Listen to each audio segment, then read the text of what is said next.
El triunfo de Occidente.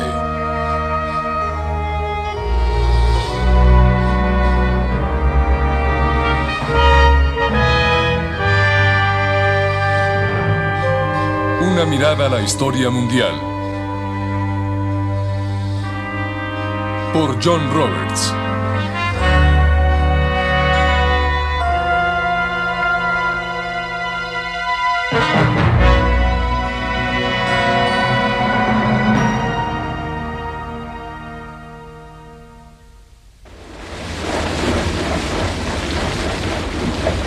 Cuando el siglo XVIII dio paso al XIX, la historia se aceleró.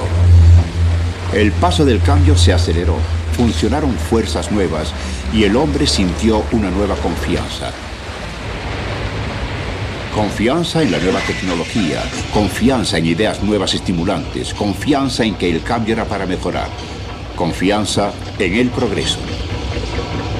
Adelante, adelante, caminemos. Que el mundo gire para siempre por las rutas del cambio. Eso escribió el poeta Tennyson a mediados del siglo XIX. Entonces sus compatriotas estaban seguros de que ellos eran los herederos de las eras, herederos de los logros acumulativos, científicos, morales y culturales del mundo, y también seguros de que tenían un mensaje para el mundo. Este es uno de los monumentos más conocidos en Londres al príncipe Alberto. Un monumento a un príncipe muy especial, un hombre que, entre otras cosas, pensó que su mejor momento fue la organización de la Gran Exhibición en 1851. Una exhibición que mostró a los victorianos la gran cantidad de riqueza y abundancia que la civilización industrializada podía ofrecerles. El príncipe Alberto era un hombre que se sentía que estaba al corriente de las ideas avanzadas de su época, un hombre de mente moderna. Su monumento es una alegoría compleja de la mitología progresiva de su época.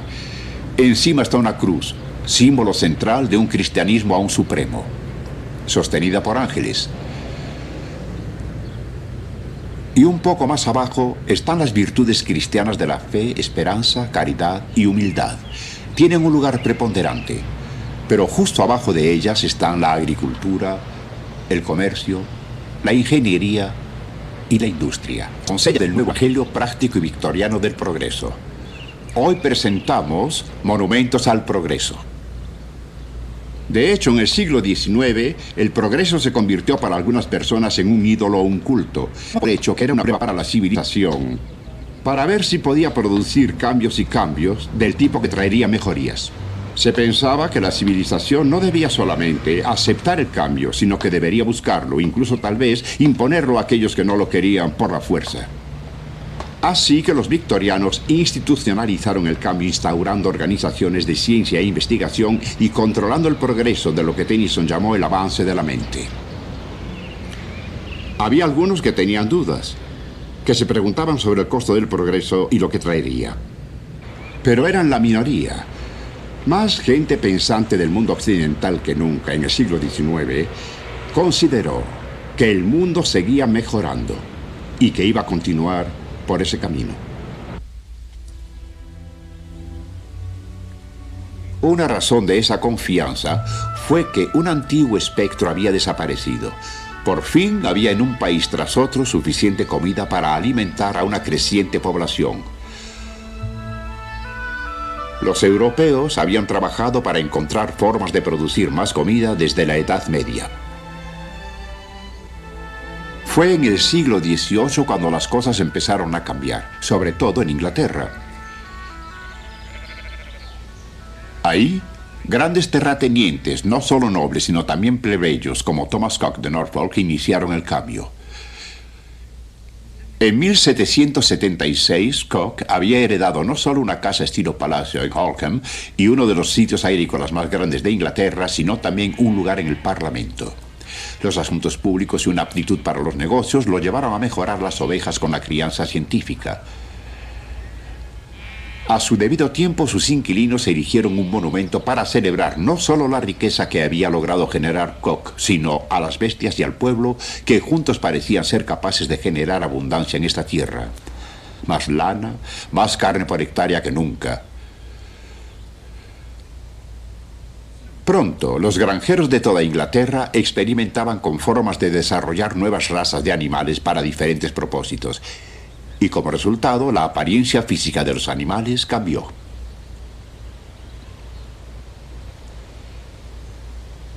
Se erigieron nuevos y mejores edificios para la agricultura. Lo que los animales son para la vida, así son estos monumentos arquitectónicos para la revolución agrícola. La manipulación de la naturaleza produjo cosechas nuevas. Tal vez los paisajes que George Stubbs pintó nunca fueron tan idílicos como se ven en sus pinturas, pero fue la fuente definitiva de una nueva y creciente riqueza. La revolución agrícola fue un evento en la historia humana de importancia colosal. Se extendió en Inglaterra y eventualmente en todo el mundo. Fue, de alguna forma, lo que hizo posible la historia moderna, el cimiento material de nuestro mundo. Grandes cambios y esperanzas se lograron con la revolución de la agricultura. Cambios que aún funcionan. Y el resultado de estos cambios después de siglos fueron abundancia, riqueza, afluencia. Afluencia a una escala inimaginable, aunque ahora la hemos dado por hecho o la hemos considerado en términos de montañas de grano y precios de intervencionismo, pero no debió haber problemas para la gente que vivió en las viejas sociedades rurales donde el hambre era un hecho ineludible de la existencia humana. Esa sociedad fue transformada por la revolución agrícola, la arrasó, derribando monumentos inmemorables, desechando formas viejas de hacer las cosas, transformando viejas relaciones. También cambió la vida urbana. Los pueblos y ciudades crecían más y más rápido que nunca, porque su población era alimentada. Y cambió la organización económica del mundo. Algunas partes que habían sido autosuficientes fabricando sus propios alimentos se hicieron dependientes de la comida importada y otras partes se hicieron proveedoras que dependían del mercado que proveían para poder sobrevivir. Y todo ese tiempo, la riqueza siguió aumentando, no solo en beneficio de los terratenientes que eran los beneficiarios obvios, sino también de la riqueza de la sociedad capital para otros cambios. El capital, sobre todo, fue el cambio más grande de todos, el mayor cambio que hubo en la sociedad occidental y además fue el mayor cambio en la historia de la humanidad, desde el invento de la agricultura misma, hace 8 o 9 mil años. Ese cambio fue la industrialización.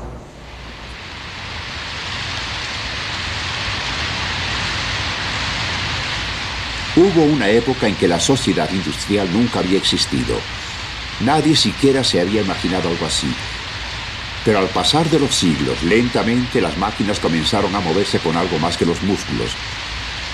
Y para operar las máquinas cada vez se necesitaba más personal en un solo lugar, colectivizado para mayor eficiencia, sujetos a la disciplina del jefe que tenía el capital para unir todos los elementos del nuevo sistema.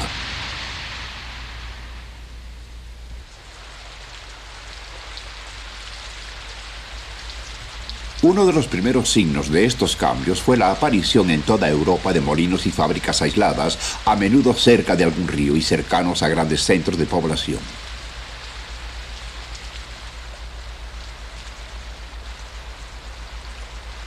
Sin embargo, por mucho tiempo la industria no cambió la forma en que el mundo se veía, ni la forma en que trabajaba la mayoría.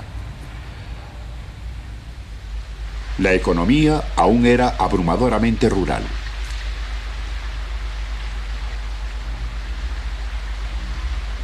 Pero faltaban más cambios convulsivos. El verdadero anuncio de un nuevo mundo tecnológico y económico fue el control del vapor.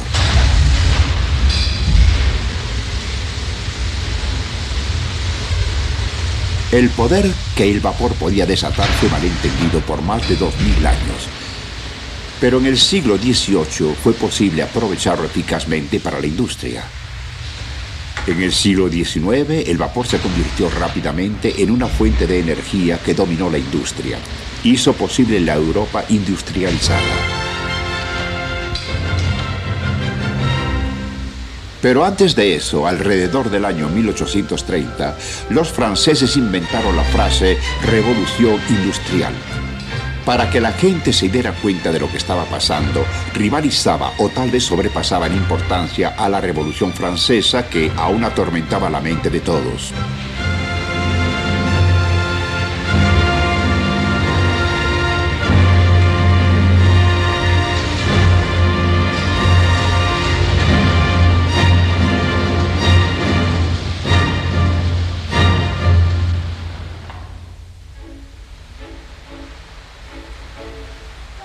El impacto de la revolución industrial pronto se sintió en todo el mundo.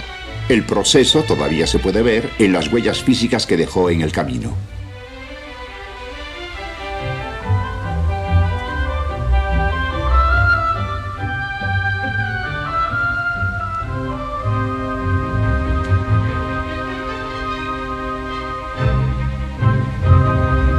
Las ciudades eran grandes y crecían más rápido que nunca. En el siglo XIX se extendieron en forma espectacular, atrayendo a los desempleados del campo.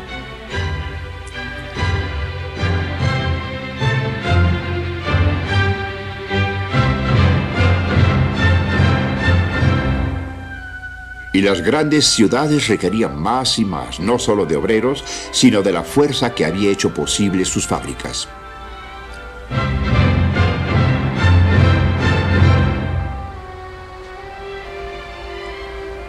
Los científicos comenzaron a estudiar la electricidad en el siglo XVIII y después de inventar la dinamo y la turbina de vapor en el siguiente, estaban en camino a otra forma de revolución de energía. A principios de este siglo, la electricidad se convertía en la fuente dominante de poder en el mundo occidental. Pero las cosas cambiaron tan rápido en nuestro siglo que los logros que parecían la maravilla de la era se quedaban atrás. Grandes catedrales de la tecnología del siglo XX, como la estación de energía Battersea, fueron abandonadas después de unos cuantos años de ser terminadas. Con creciente ingenio se buscan nuevos métodos de crear energía. Claro que nos preocupamos del medio ambiente, de la seguridad y del uso de los recursos naturales. Pero aún así queremos energía. Es un camino largo y complejo el que nos lleva al cuarto de turbinas de una estación nuclear. Pero a un ingeniero victoriano le tomaría poco tiempo para entender la relación lógica entre las cosas que él hacía y lo que pasa aquí. Aunque tal vez esté sorprendido por nuestra preocupación por el uso de la energía nuclear, ya que los victorianos estaban más seguros que nosotros de que el fin de la ingeniería es usar la naturaleza para los propósitos del hombre.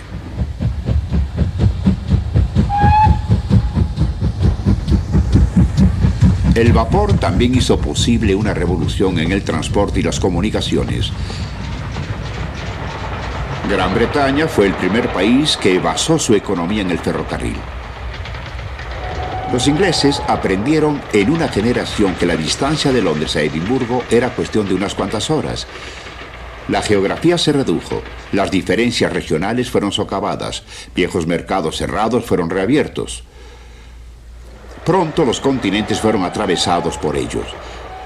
En 1885 se terminó el ferrocarril canadiense del Pacífico, pero antes de eso los Estados Unidos fueron atravesados de un océano hasta el otro. También fueron utilizadas otras formas de comunicación. El cable transatlántico de Nueva York a Londres se terminó en 1860. Pronto todo el mundo quedó unido por una red de telégrafos. En 1869 se terminó el Canal de Suez, acortando el paso de Inglaterra a su imperio de la India unos 8.000 kilómetros. El mapa de comercio cambió, y con él la historia de los puertos. Algunos puertos históricos como Venecia, el gran foco medieval del comercio con el este, declinó. Estaban en un lugar equivocado para explotar el patrón nuevo de comercio mundial que surgió en el siglo XIX. Los barcos cambiaron. Un barco moderno podía cargar todo el tonelaje que llegaba en un año a los muelles de Venecia. Los puertos que florecieron estaban orientados hacia el comercio del Atlántico o tenían industria interior. Una ciudad como Hamburgo, que en el medioevo perdió su importancia, revivió en el siglo XIX porque su posición le dio el manejo de la riqueza de la Alemania industrializada. Alemania, Inglaterra y Norteamérica en 1900 eran gigantes del mundo industrial. Su comercio dominaba la economía del mercado internacional de todo el mundo. Así construyeron un sistema económico, lo que significa que aquí en Londres se puede encontrar en los estantes piñas de Filipinas, cóctel de frutas de Taiwán, habichuelas de California, cordero de Nueva Zelanda, azúcar de Mauricio, arroz de Pakistán y muchas otras cosas de todo el mundo. Y lo damos por hecho, como se da por hecho en todo el mundo occidental, en Frankfurt, Nueva York, Roma y Chicago. La base fundamental de ese sistema es que Europa pagaba la comida y la materia prima que importaba de otras partes del mundo con productos, con capital y con servicios. Pero rápidamente se hizo demasiado complejo para ser descrito con una fórmula como esa. Para finales del siglo XIX se ramificó en un sistema tan complejo que en realidad caracterizó a toda una era de la historia y, de hecho, Marx se refirió a ella y la identificó como el periodo burgués de la historia. Había mucho que Karl Marx odiaba de esto. Sin embargo, en el Manifiesto Comunista describió la sociedad industrial que la burguesía había logrado en términos rapsódicos y de asombro. Dijo: ha ejecutado trabajos más maravillosos que la construcción de las pirámides egipcias, los acueductos romanos y las catedrales góticas. El dominio de las fuerzas de la naturaleza, el invento de maquinaria, la aplicación de la química a la industria y a la agricultura, barcos de vapor, ferrocarriles, telégrafos, la construcción de canales. ¿Qué antiguas generaciones tenían una remota idea de que esta energía productiva dormía bajo la cuna del esfuerzo asociado?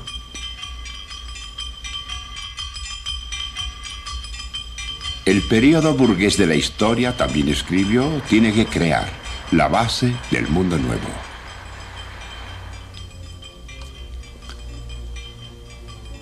Pero el asombroso aumento de riqueza que Marx admiró se consiguió a un precio que le molestaba. Muchas de las fábricas del siglo XIX eran lugares horribles para trabajar. El costo en sufrimiento y privaciones para los que trabajaban en ellas y que también vivían en los barrios industriales era colosal. La revolución industrial fue muy corrosiva para las ideas establecidas, formas antiguas, sociedad tradicional. También socavó el sentido de obligación entre los hombres. No todas las fábricas eran malas. Algunos dueños reconocieron que tenían la responsabilidad, al igual que los medios, para aminorar las dificultades de la era industrial.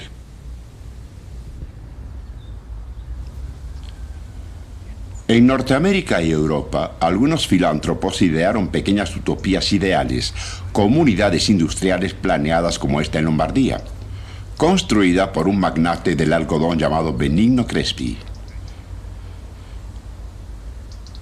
Creó todo un pueblo modelo alrededor de su fábrica. Para producir un medio ambiente ideal, había casas modernas que eran espaciosas e higiénicas, comparadas con las sobrepobladas casas de Milán.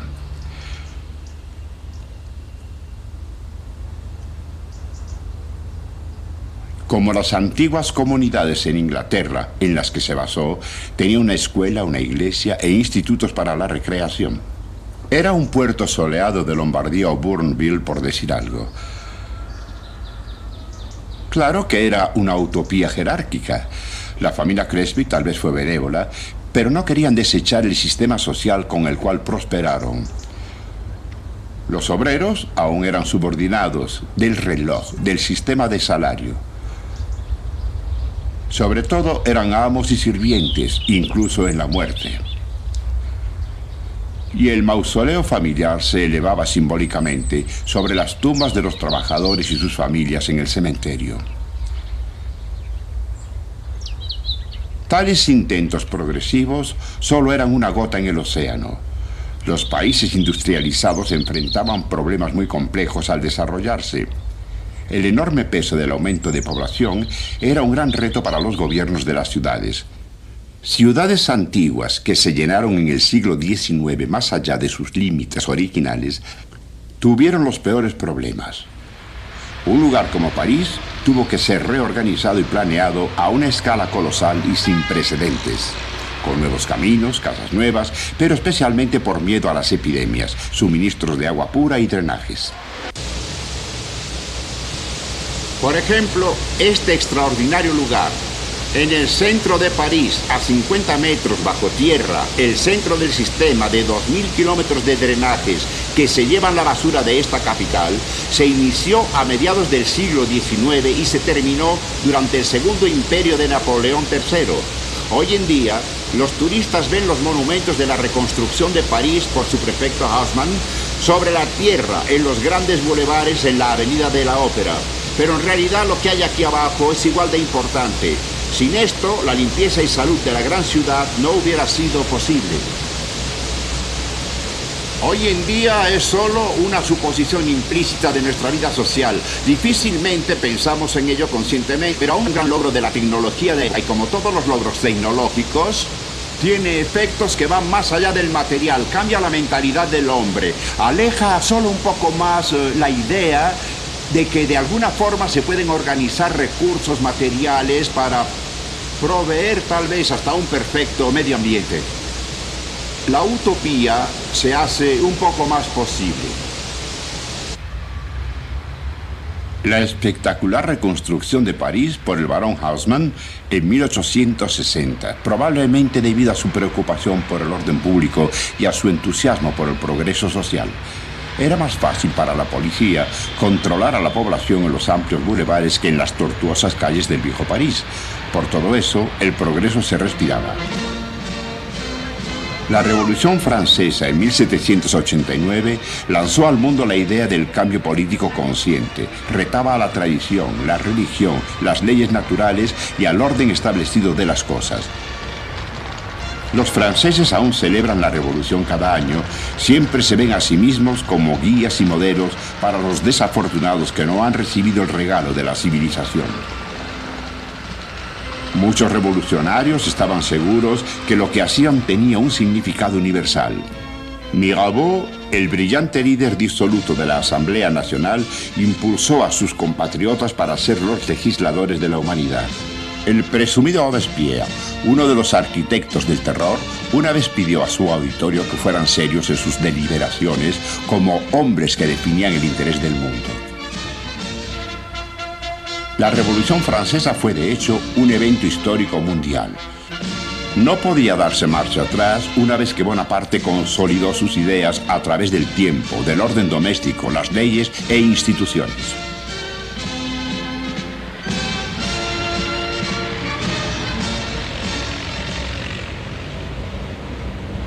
Con alguna continuidad, desde 1789, Francia ha tenido una Asamblea Nacional.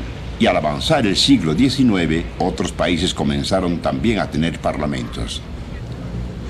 Por eso, edificios como este comenzaron a aparecer en toda Europa. Y es una expresión en arquitectura, de otra consecuencia importante de la Revolución Francesa. Se puede decir que fue el logro de la culminación de la idea del invento de la política moderna. La noción occidental que ahora se ha extendido en todo el mundo, que la forma de lograr cambios en asuntos públicos y de hacer negocios públicos es con discusiones, con negociaciones, en salas o en los mercados hechos por mucha gente o por poca. En casi toda la historia humana nunca hubo tal cosa. La noción de política como la conocemos, que no era una idea muy conocida en el exterior excepto en Gran Bretaña y los Estados Unidos antes de la Revolución Francesa, es que el bien público se puede discutir con toda libertad. Se construyeron edificios, esta es la Cámara Francesa de Diputados, y en ellos la política tendía a tomar una cierta forma o modo que le debe algo a otra herencia de la Revolución Francesa, la idea de que se puede enfocar toda la política alrededor de un tema central, que se describe como estabilidad versus libertad, progreso versus reacción, el pasado versus el futuro. Y era una idea que regresaba al lenguaje de izquierda y derecha, que fue inventado en la misma revolución, en las primeras asambleas revolucionarias. Los que estaban en contra de más movimiento por el camino revolucionario se sentaban a la derecha del presidente. Y aquellos que querían continuar con él se sentaban a la izquierda. Claro que es una división muy útil y provechosa. Fue uno de los grandes mitos creativos de la política moderna. En realidad fue una descripción exacta de lo que pasaba por doquier. Después de todo, en la política inglesa nunca hay nada exacto. Estamos acostumbrados a la idea de que habrá conservadores que propondrán soluciones radicales a problemas, mientras que también habrá hombres que se identificarán a sí mismos como de la izquierda, que sin importar entrarán en defensa del status quo. Pero aunque no se acomode, fue una categoría de organización útil para pensar en la política. Y como las otras herencias de la Revolución Francesa, ahora ha dado la vuelta al mundo, y la izquierda y la derecha son el lenguaje de la política casi en todas partes. Estas ideas políticas occidentales son muy atractivas fuera de la cultura occidental, que las vio nacer. Ayudan a retar al pasado en todos los continentes. Son la importación revolucionaria. Casi en todas partes, las elecciones ahora son de rigueur, incluso en las partes del mundo que son hostiles a la cultura occidental, como en Irán.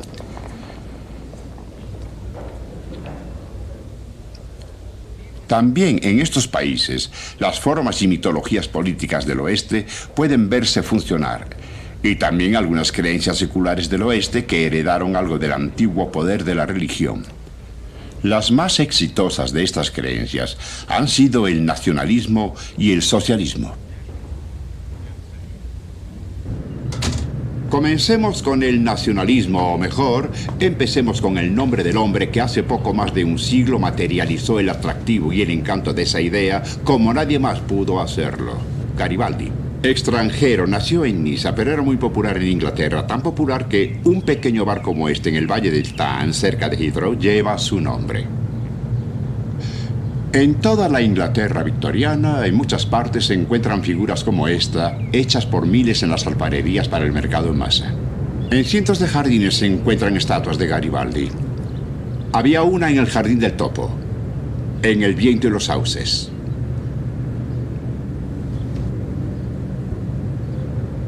Garibaldi fue adorado por todas las clases y cuando vino a Londres en 1884 había tanta gente en las calles que le llevó 6 horas recorrer 8 kilómetros. Las duquesas se enorgullecían de estar junto a él y una de ellas incluso lo llevó a Eton para que pudieran vitorearlo y lo vitorearon. Karl Marx, y puede remarcarse, pensó que la visita fue lo que llamó un miserable espectáculo de imbecilidad. Pero la clase trabajadora nunca fue a vitorearlo como lo hicieron con Garibaldi. No fue solo porque Garibaldi fue un caballero, que lo fue, ni porque era el gran líder guerrillero de la época, que también lo fue. Tampoco fue porque tenía una figura espléndida de hombre. Alguien dijo, tiene el corazón de un león, aunque continuó diciendo que lo combinaba con la cabeza de un buey. Era admirado porque materializó una gran causa y una gran idea. La causa y la idea del nacionalismo.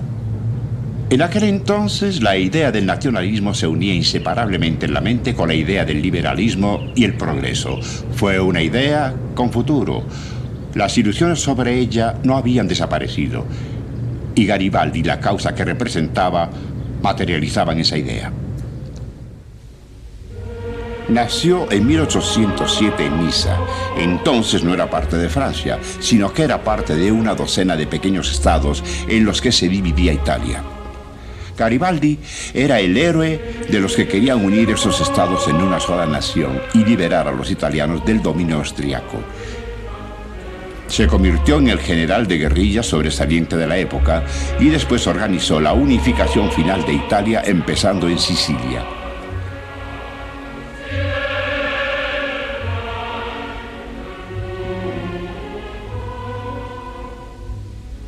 Llevaría 10 años completarla, y se necesitó más de un Garibaldi o de cualquier otro hombre para lograr completarla.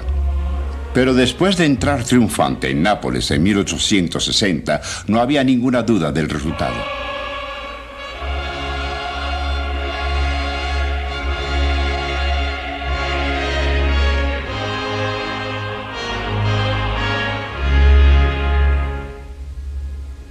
El Risorgimento, como llamaban a la gran causa, tenía encanto, poesía y lecciones prácticas también para los no italianos. Garibaldi reunió a sus seguidores devotos. Fueron la primera brigada internacional de hermanos de armas en busca de la liberación. Los garibaldinis, cuyos bustos se encuentran ahora en Roma, llegaron de toda Europa, polacos, húngaros, irlandeses y muchos otros que veían en la lucha de Garibaldi una que en realidad era de ellos.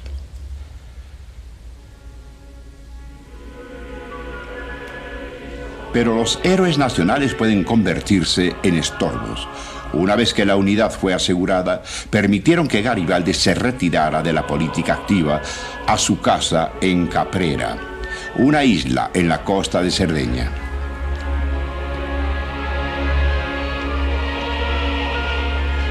Fue venerado por muchos, pero desconfiaban de él los gobernantes del país y sintieron alivio cuando en 1882 el viejo león murió por fin.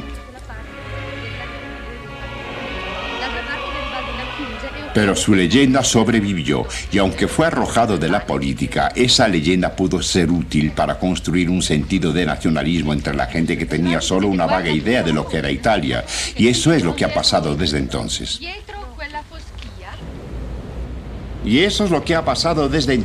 Primero, independencia, unidad. Desde arriba, por presión de los oficiales, intelectuales, políticos y artistas. En 1870 Italia fue oficialmente una nación-estado. Ya no había romanos, ni venecianos, ni siameses, ni florentinos. Solo había italianos. Y así Italia se embarcó en una campaña para explicarles eso. El resultado fue este asombroso edificio. Es el monumento en Roma al rey bajo el cual Italia se unificó, Víctor Emanuel II. Oficialmente se llamó el altar de la patria. Un poco irrespetuosamente lo llaman pastel de boda. Sin duda por la brillantez del mármol breccia con que está hecho, que difícilmente se quedará con los tonos agradables de las casas romanas que rodean el monumento. Las estatuas alegóricas representan unidad, libertad, sacrificio personal y temas así. En este monumento está sepultado el soldado desconocido de Italia. Y en los muros están los nombres de los miles de italianos que murieron en la Gran Guerra. De hecho, pasaron décadas antes de que los italianos sintieran que eran ciudadanos de una nueva nación-estado. Y supongo que la historia es muy parecida en muchas de las nuevas naciones que se han fundado desde entonces. Pero como principio moral, la idea occidental del nacionalismo es ahora aceptada en todo el mundo. A pesar de lo difícil que nos sea aceptar lo que en realidad constituye un pueblo, todos acordaríamos que sería un error que una nación fuera gobernada por extranjeros, y así el nacionalismo ganó. Pero ganó después de 1 siglo y medio de las guerras más sangrientas en toda la historia humana. Y eso no es sorprendente porque hace 100 años la idea del nacionalismo no hubiera sido aceptada incluso en gran parte de Europa y mucho menos en Asia y África. En esos días se habría aceptado que los polacos eran una nación, aunque a los ojos de otras naciones en general no tenían derecho al autogobierno. Los derechos de príncipes y dinastías pudo haberles parecido que tenían exigencias igual de fuertes. La Revolución Francesa lanzó la idea de los gobiernos nacionales en Europa, pero sus primeros grandes triunfos revolucionarios no habían llegado. En un poco más de 1 siglo, en 1919, el mapa de Europa cambió. El continente fue formalmente organizado en naciones-estado. Desde entonces, los mitos del nacionalismo no han desaparecido, a pesar de las desilusiones que trajo el tiempo. El nacionalismo aún tiene mucha fuerza para enfocar grandes esfuerzos humanos, para hacer posible la aceptación de la privación y disciplina a gran escala. Y ahora estos mitos y símbolos le han dado la vuelta al mundo.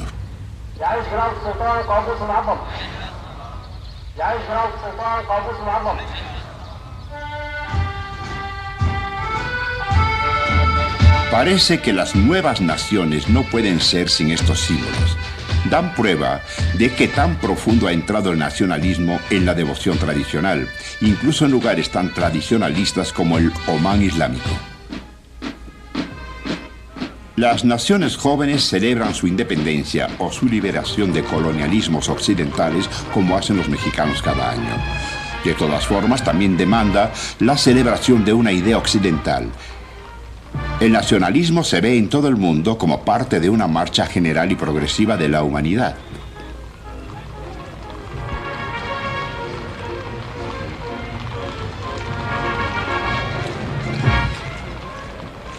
Pero el nacionalismo pronto fue seguido por otra fe secular del siglo XIX, otra fuerza que quería cambiar al mundo. El socialismo puede definirse de muchas formas. Todas contienen suposiciones de que los privilegios con raíz en nacimiento o riqueza son malos, que las desigualdades entre los hombres son malas y que deben ser corregidas por acción política. La unidad de la clase trabajadora debía lograr esto. Algunos socialistas aún creen que las ideas de la Revolución Francesa de libertad, igualdad y fraternidad son inseparables. Pero los socialistas tienden a enfatizar la igualdad. Y la igualdad es ahora un tópico de la política progresiva en todo el mundo. Pero estas ideas cristalizaron primero en Europa y deben su surgimiento al industrialismo y a la organización de los trabajadores europeos para defender sus intereses en el siglo XIX. Esta mina de carbón está en Carmaux, un pueblo en el sur de Francia. Aquí, a principios del siglo XIX, un joven intelectual francés ayudó a organizar a los mineros en una serie de huelgas devastadoras en contra de los magnates locales. Ese joven, Jean Jaurès, como resultado fue electo a los franceses a este distrito. Aquí era muy querido. Pero difícilmente hay un pueblo o aldea en Francia que no tenga una calle, un lugar o una avenida Jean Jaurès. Se hizo famoso en todo el país como la personalidad dominante del socialismo francés. Jaurès assassiné. La Première Guerre mondiale de ce siècle. Tal vez hoy se le recuerde más en Francia que fuera de ella, pero en sus días, al igual que Garibaldi, tenía una reputación europea. Se hizo socialista, sabía las implicaciones internacionales de su fe, de la igualdad y la hermandad del hombre.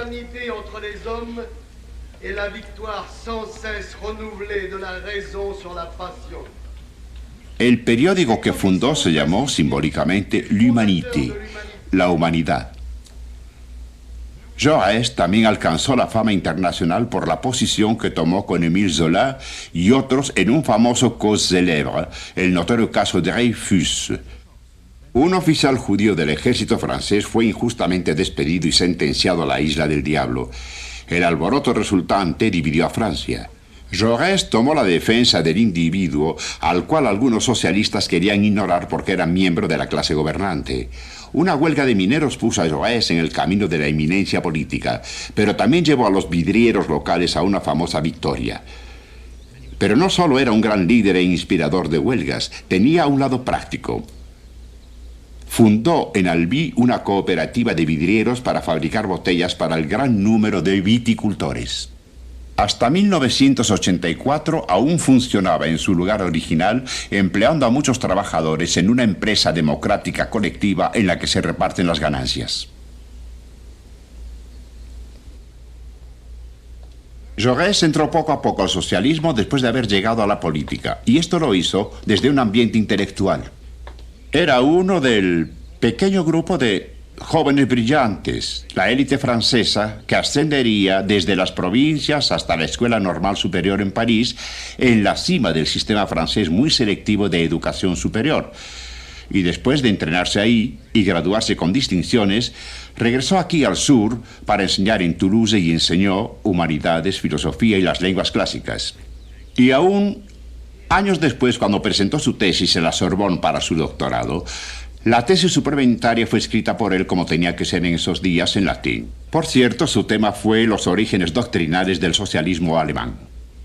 Tal vez no sea sorprendente que con sus cualidades intelectuales, además de ser un buen orador, Jaurès debió llegar a ser en 1914 la figura dominante del socialismo francés y, de hecho, una de las figuras más conocidas en el socialismo europeo. No fue sorprendente, pero sí muy importante. En esa época, la tendencia prevaleciente del socialismo europeo venía de Alemania, un marxismo determinante y rígido. Ahora, Jaurès leyó a Marx, lo admiraba, aprendió mucho de él. Pero su socialismo se basó en una tradición francesa diferente, más liberal y menos abiertamente determinista. Tal vez por eso fue capaz de acudir en ayuda de Dreyfus cuando el asunto salió al público. Mientras que otros líderes socialistas de la época solo vieron una disputa entre miembros de la clase capitalista de la cual el proletariado podía mantenerse alejado. Jaurès le vio una relación con la idea y los ideales que pensaba le llegaban de la Revolución y de los grandes pensadores del siglo de la Ilustración, los ideales de la razón y la tolerancia.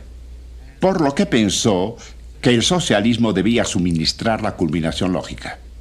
Y así, cuando emprendió la terminación de la República con el socialismo, como él dijo, lo que de hecho estaba haciendo era proponer un tipo más aceptable y más optimista de socialismo a la gente que lo aceptaba, de aquel que sentían que se materializaba en el marxismo alemán ideológico, disciplinado y dogmático. Al acercarse el final del siglo XIX, el foro público donde se discutían estos asuntos era el Segundo Internacional. La Organización Internacional de Movimientos de la Clase Trabajadora, que se esperaba, podría coordinar esfuerzos internacionales para lograr la victoria socialista. La Segunda Internacional fue importunada por las preguntas de cómo podían lograrse las metas del socialismo. Los marxistas ortodoxos alemanes decían ser los guardianes de la tradición del maestro. Querían imponer una unidad formal en el movimiento. Otros, Jaurès entre ellos, querían acercamientos más pragmáticos. Jaurès usó su periódico L'Humanité para retar las ideas extremistas de los marxistas y de los nihilistas y terroristas con su visión más amable del camino al progreso. Progreso basado menos en la economía determinista que en las para él verdades persuasivas evidentes del siglo de la Ilustración. Es irónico que el L'Humanité, que aún lleva ese nombre, pasaría después de su muerte a manos del Partido Comunista ultrastalinista francés. Los socialistas alemanes eran, en riqueza y organización, la fuerza más poderosa de la Segunda Internacional. Jaurès se preocupó cada vez más en un tema en el cual buscaba su apoyo, la resistencia al peligro de una nueva guerra. Moviliza todos sus extraordinarios poderes de oratoria en contra de la amenaza de un conflicto armado en el cual los trabajadores de Europa se matarían entre ellos. Su posición lo hizo ser odiado por los nacionalistas franceses que aún recordaban el caso de Dreyfus. Al final, los esfuerzos de Jaurès en contra de la guerra no lograron nada, pero tal vez nunca lo supo por culpa de una tragedia que ocurrió en este bar parisino, a unos metros de las oficinas de su periódico en la noche del 31 de julio de 1914. Se pasó el día tratando de lograr que los políticos hicieran lo posible por evitar la guerra y vino aquí en la noche a cenar. Y aquí, faltando 20 para las 10, fue asesinado. Fue muerto por un joven desequilibrado e inadecuado que en realidad creía las cosas que la prensa nacionalista había dicho sobre Jaurès por semanas, que estaba a favor de los alemanes, que era un traidor, que era un hombre tratando con su campaña contra el militarismo de debilitar las defensas nacionales de Francia. Como muchas tragedias, el asesinato de Jaurès fue muy simbólico. Cuando el socialismo y el nacionalismo eran sopesados entre ellos, el nacionalismo casi en todas partes triunfaba. Solo un par de días antes, en la última junta antes de la guerra de la Internacional en Bruselas, Jaurès se enteró que los sentimientos antirrusos de los socialistas alemanes iban a vencer su miedo a la guerra. Fue muy irónico que solo en 2 de los países más retrógradas de Europa, en la pequeña Serbia, donde supongo empezó la crisis diplomática, y en Rusia, la más retrógrada tiranía menos parlamentaria y menos liberal de los grandes poderes, solo en esos 2 países fue que los diputados socialistas en realidad votaron en contra de la guerra que sus gobiernos pedían. aunque un miembro laboral del gabinete de la Gran Bretaña renunció a su cargo.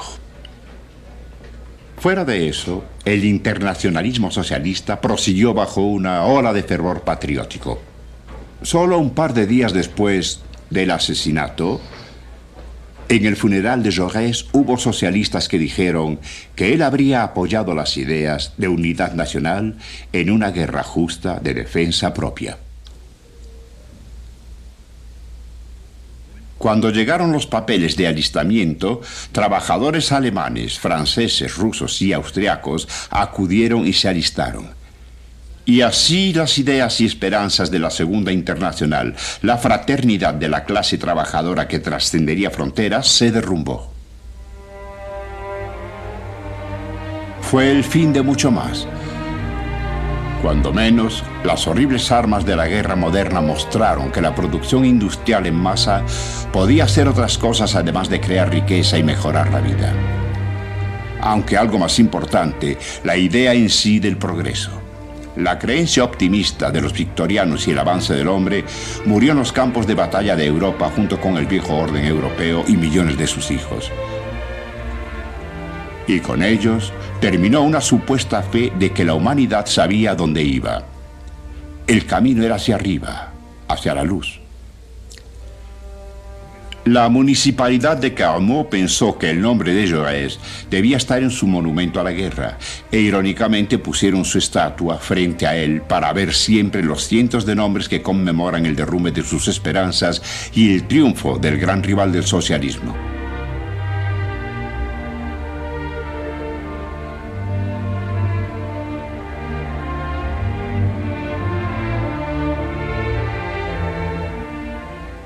En las afueras de Albi hay otro recuerdo de las ironías de la historia.